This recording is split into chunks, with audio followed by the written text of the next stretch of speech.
Today, on Tuesdays with Titans, we are happy to have with us Mr. Sanjay Sapra, who is the CEO and Managing Director of Aquanomics Systems Limited. A seasoned professional with almost 4 decades of experience in the water industry, Mr. Sapra has a fruitful and a long journey with various leading organizations of water industry. In 2006, Mr. Sapra co-promoted Aquanomics Systems Limited, which is known today as a trusted organization for the services and technologies in the water sector. Mr. Sapra, welcome on Tuesdays with Titans, and thank you so much for being with us today. We will take just some time of yours, and we would like to know something about your career, the way you have explored in the water industry. Can you tell us more about your experience in the water industry, from how you started your journey of co-promoting Aquanomics, all this entire 4 decades of experience in the water industry? Thank you, Anupama. I feel privileged that I get a chance to speak to you. I'm very happy and delighted to do so. Well, I graduated in 1986 as a chemical engineer from Punjab University, after which I joined a water treatment company by the name of Ion Exchange in sales and marketing. It was a technical sales and marketing. Spent 4 years with them before I graduated out to represent a filtration company, Kuno Filtration, in India. It's a global American company in the field of micron filtration. I represented them in India as a country manager and promoted micron filtration products of Kuno all over the subcontinent. I was fortunate that I was able to do a lot of first in the micron filtration applications in India. I represented them for the Indian subcontinent, and there have been a lot of very interesting development of filtration, which I did with food, beverage, pharmaceutical industry, wineries. After having spent 8 years with them, I got an opportunity to work for a wonderful organization, Structural, which was eventually acquired by Pentair, setting up state-of-the-art manufacturing unit of FRP products in Goa. The FRP tanks and the RO pressure vessels, which have become the generic name in the industry today and the standard in the industry today. It's in 2005 and 6 when I had an opportunity to co-promote Aquanomics Systems along with our associate company Ion Exchange, with the key competencies, the relationship and the knowledge and the water treatment market recognized. I felt this is time for me to co-promote and get into a business which was an organized sector B2B business, provide a key single point resource of water treatment products, equipments and technologies to the OEMs, and that was the origin of Aquanomics.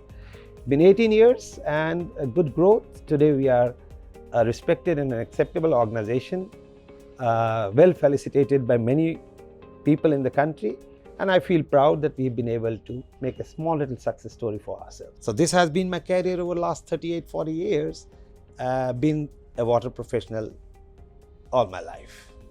So what were some of your key learnings that you took from your journey, and how have they shaped your perspective and approach towards water treatment technologies and its applications? Well, Anupama, while there have been a lot of exciting things in my professional journey, a lot of challenges, lots of ups and downs, but I will definitely like to point out the 2 key learnings. One is that in a good and a well-meaning water business, there has to be a wonderful balance between the social and the commercial objective if you want to make your water business meaningful and impactful. Well, and the second, of course, is always keep your eyes open for products, equipments and technologies which are eco-friendly, which are energy efficient, which are water efficient and water friendly, and that is how you will be ahead of the curve and really add value in the water business. We did both of these very cautiously, which has built in a little bit of credibility for myself and my organization. And that is the reason why I feel today, both in the eyes of the vendors as well as my customers, today Aquanomics holds a very strong and credible image. So over your many years in the water industry, what are some significant changes that you have observed, and how has Aquanomics adapted to these changes? A good question, I would say. water industry, the way I see, almost 2 decades ago, was highly disorganized and small. Over the years, the awareness level have gone up, and today as we speak, I would say that the concern for water, the concern for good technologies, and the water laws have all become much more strict and meaningful. Today, I would be very comfortable in saying that the government effluent laws have also become strict. We in economics continue to strive in bringing new technologies which are working in these areas of energy efficiency, recycle, reuse of water, because we all recognize that yes, water is getting scarce and water is getting dirtier.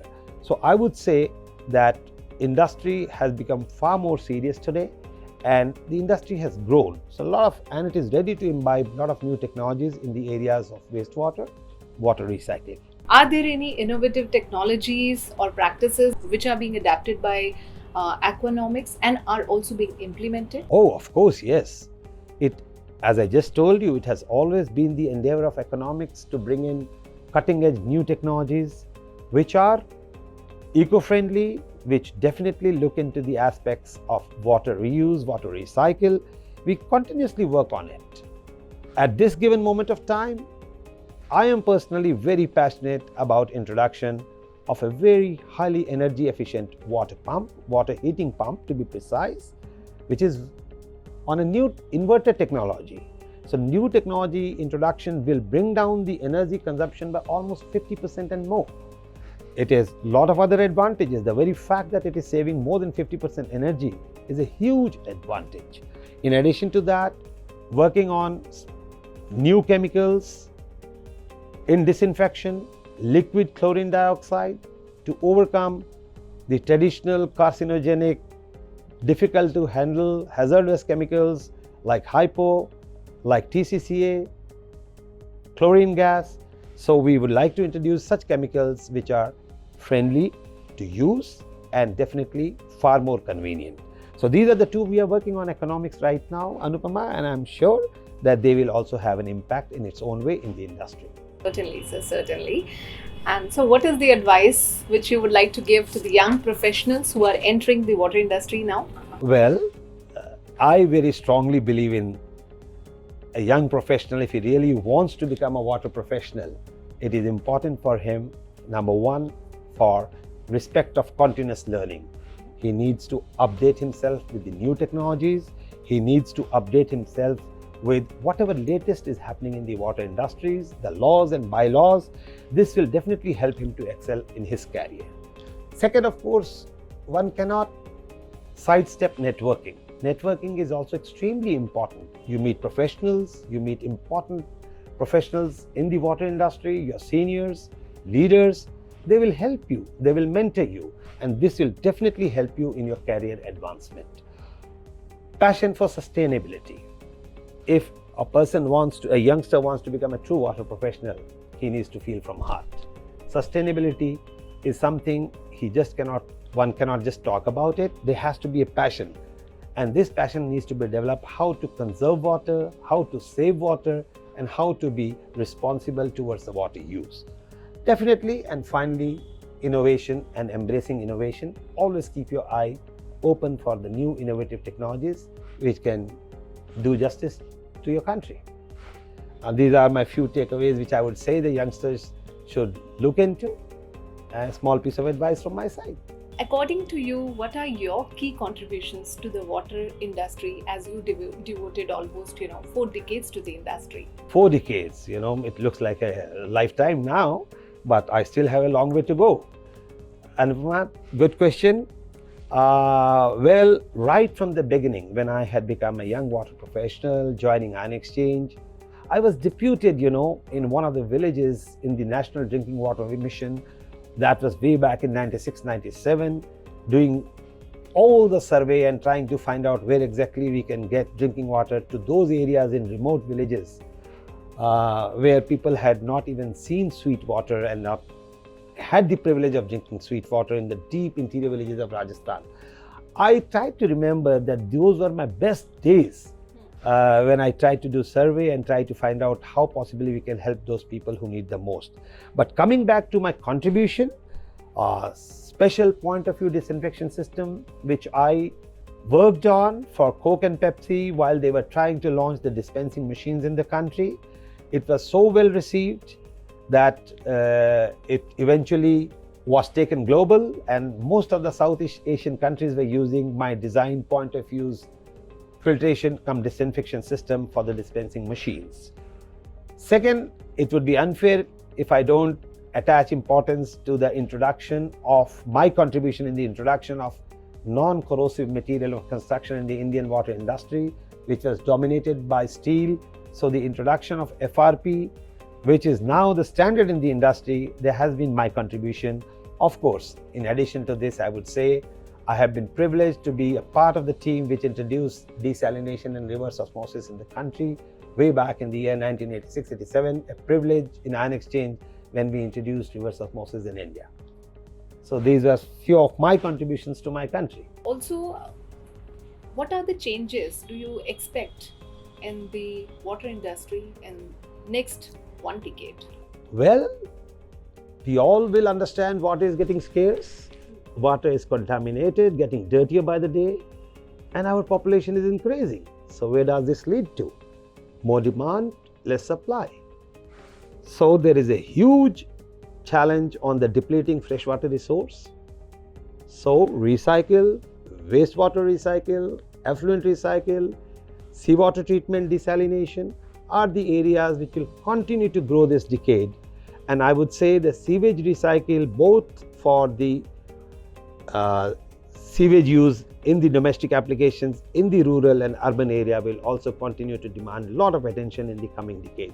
So these are the areas one need to watch, where I would see the business growth in the coming decade. As we come to the end of our interview, sir, one message for our audience? I very strongly believe water business, one needs to do the right way. If one feels that we can make a lot of margins profiteering from this business, you might possibly go wrong.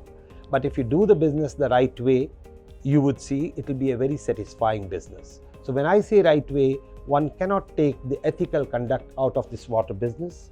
This water business has a lot of responsibility, because we are talking in terms of environment, we are talking in terms of drinking water, we are talking in terms of great amount of responsibility which is attached to this business. So high amount of ethical conduct and integrity is also something which I would say is a small piece of advice from me to the industry, to you people, and to all the people who are attached to this industry. Thank you so much, sir. Always a pleasure, Anupama, talking to you.